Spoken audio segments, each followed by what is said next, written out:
Are you ready to start investing in the stock market? Here's a step-by-step guide to help you get started. First, open a demat account with a depository participant of your choice. Consider factors like fees, investment options, and user interface. Next, open a trading account, which links your demat account and bank account for seamless transactions. Access your demat account through the official app of your depository participant and log in using your username and password. Before investing, identify your financial goals and the sectors that interest you. Research industry trends and growth potential. Determine the amount you can allocate to your investment objectives and establish a monthly budget. Research stocks, transfer funds to your brokerage account, and place your order. Review your order before submitting it.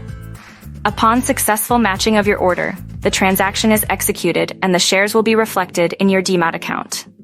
Remember, thorough research and understanding the risks are crucial before entering the stock market.